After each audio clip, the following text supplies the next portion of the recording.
I'm Ian, and this is the Walrus Mantle. It's a DI, it's a preamp. I have wanted a solid state studio piece of gear like this to exist for a long time, and now it finally does. I met Matt Danner from Walrus at NAMM a number of years ago, and he was so awesome. And I pitched this idea to him. I said, I want there to be a super high quality DI preamp that is like a channel strip, like a simple but really useful 2-band EQ with gain studio preamp that I can put on my pedal board. But I don't want it to be inexpensive. I don't want there to be corners cut. I want this to exist because even if I weren't involved, I would want to pay for something like this. And it finally exists, and it's awesome. So let's welcome the Mantle to the bass community. So you might find that you just sort of set knobs in a place and like never really touch them again. It kind of sounds incredible, sort of wherever you put it, but there's a lot it can do. So like I was playing it with just one click of boost on both the high and low, and then just one down from noon here at the gain. So when everything is centered, it's flat, right? So flat, and I'm actually just gonna keep the gain where it was, but the EQ now, this is no booster cut. And the cool thing about the Mantle in the EQs, let's just talk about the EQ boost zone for a second. As you boost, the idea was, I don't want to boost a narrow frequency like a graphic does. I don't want to pick a frequency and boost only there, because what it does is it sort of creates hot spots or certain notes that might jump. And it's subtle, but when I turn that front knob, you hear a little more low end jump in. Now I'm gonna do it one more. And it feels like there isn't some particular note that's been targeted, but that the low end of my bass has just come up. But as you go, it narrows and it gets really big and fat. Like I'll go all the way up with it. And it's just huge. But it's still really musical. You can even use it all the way up there and it doesn't sound silly. But now, in terms of reducing low end on a bass product, I don't know about you, but I'm never like, I just want to take all of the good bottom end character and support of my instrument and reduce it. Instead, I want to take sub-frequencies. I want to use a high-pass filter and start from the very bottom, the sub-frequencies that are the most troublesome, and start to eliminate those. Just imagine this steep slope coming across, eliminating stuff in the very, very bottom subterranean level of the bass that's sweeping across. So it turns into a different EQ when you cut. So when it's at 6 or straight up and down, again, remember it's flat. But as you start to cut, I'll just play a G here. And if I move it down, what happens is it starts to eliminate sub-frequencies. But you still have low mid-range, but you get rid of some of that like real low sub energy. It gets aggressive up into the low end. So it has a high pass filter in its cut range, which I find so much more useful for bass. And I think like, I want to kind of just thin that out a little bit, but I still want some support in the low end. I might just cut some of the sub.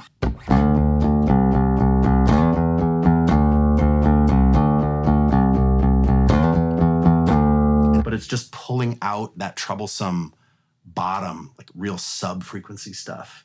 But I kind of like it about there or even here, even with a riff like this.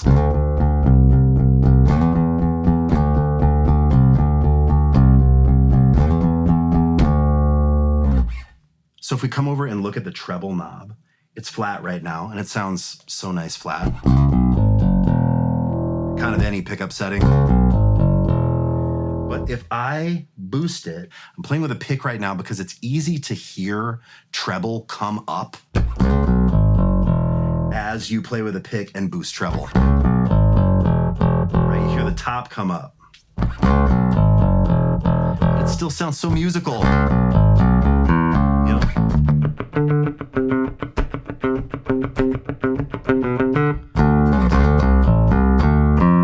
It's also centered low enough that it's not delivering sizzle. So it's not bringing up a bunch of stuff like 10K and above that makes the bass, in my mind, compete with cymbals or guitars or keys. It's sort of keeping it lower than 10K, just adding clarity, right? And at even the most extreme boost range, like that sounds really good to me. It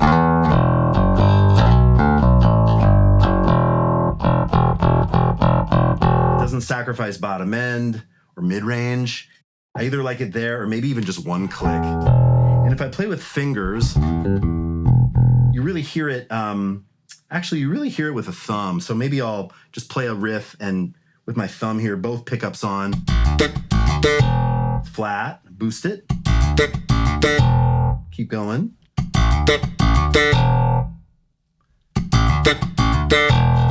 One more. Last one. But even up there, I mean, it's like that's the extreme end of the boost range.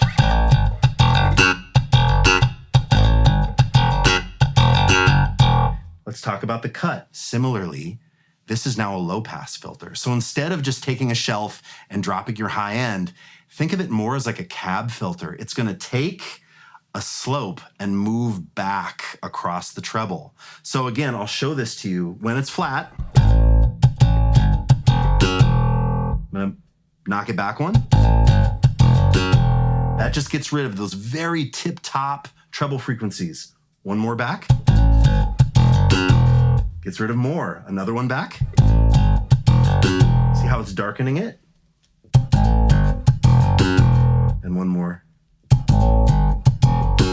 Now, can you imagine using these together? So I have treble all the way cut out. Now, if I boost bass all the way, now that's an extreme setting, right? But check it out, right? Now we've got all this bottom. It's so cool that it can do that. And for a setting like this, you might need headphones. And the opposite, let's go fully the opposite, where I cut all the bass and I boost all of the treble. And that's pretty wild, right? But it's so crazy that those two controls can do that. So let's talk about the gain control. So don't think about this as a distortion box or a fuzz box. It's not gain in the sense of like brutal drive, right? It's gain in terms of how much signal is saturating the transformers. And even that word saturation in this sense isn't like, oh, you're gonna get a bunch of overdrive. When I turn up the gain, it gives me more volume, but it also saturates those transformers just a bit more, and it gives you a little more character, like a studio preamp, but never slipping into like crazy overdrive. And I wanted that. I didn't want a preamp that you could crank into like crazy console overdrive. There's tons of pedals that do that. I didn't even want that to be an option on this. I wanted it to remain composed, but that you could have a little bit of character in the gain if you want, right? So if I start it down at the bottom, it's really nice and clean. And then as you come up, we're gonna keep stepping through it. What you start to hear, obviously you hear volume, but you also start to hear just the mid-range character, a tiny bit of hair and saturation in the mid-range. And it goes to 11, right? That's sort of like transformer saturation. That's not like an overdrive pedal is on, but it has, it's like a firm handshake, right? It has character, it has a lens, like a Neve pre, like an API pre. It's imparting character, but it's not like mangling your sound into what it wants it to be. Like it's going to preserve what you give it and then add a little something extra depending on how you decide to saturate that transformer. And remember, if you have like a diabolically hot active bass, you can always hit The pad here gives you -10. So there's no way you're ever going to give it too much to make it go absolutely crazy unless you feed it some insane line level thing and turn it all the way to 11 and then, enjoy, but beware. Okay, so in terms of I/O, you've got input on the right, output on the left.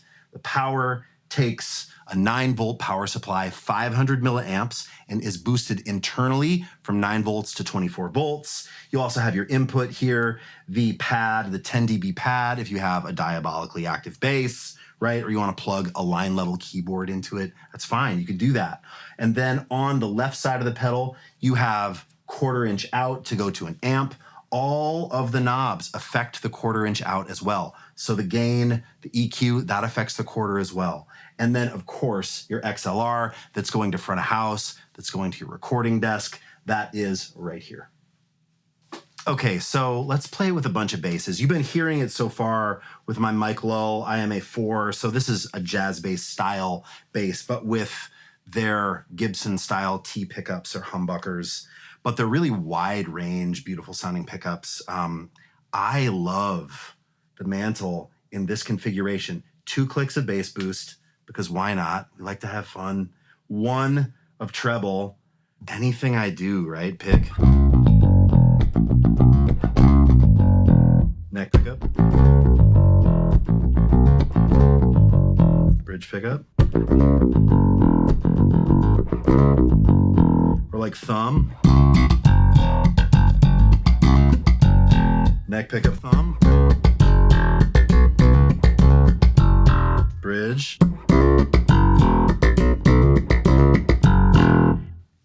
Okay, cool. Short scale bass now. So this is the JMJ Fender Mustang, Labella short scale flats on it. And all I'm doing is I'm just bumping low end a bit. I think I just bumped it 1 more notch, and then I'm shaving just the tip top off, and you kind of get a nice sort of Motown thing with it, right?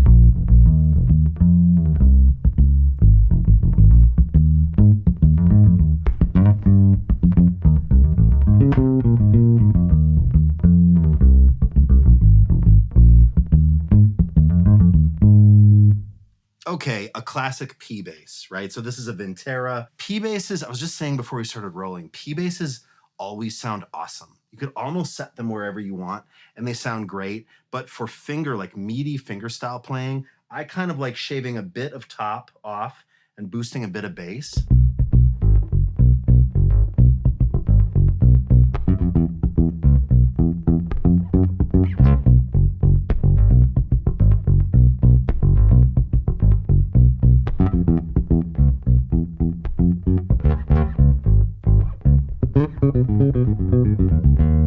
Now, if you miss some of that treble, obviously, bring it back. This is flat. Hear how it just comes back.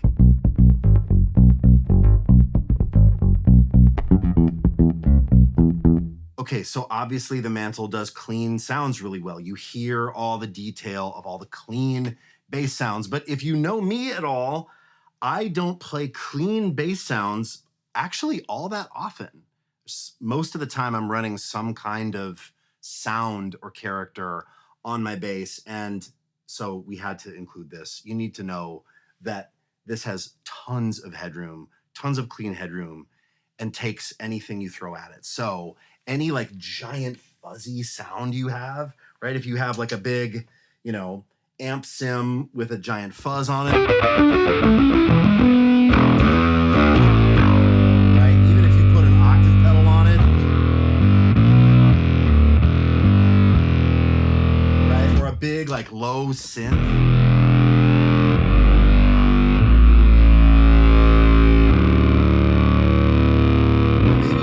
The fuzz and the amp sim, right? The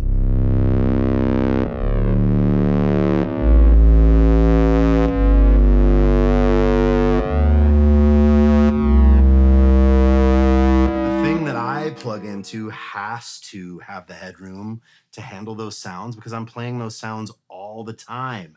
And right, I'm just right here, kind of back to my comfort settings, 1 or 2 bumps on the bass and treble. I'm at a 5 on the gain, because with these sounds, I don't need to be transformer saturating like crazy.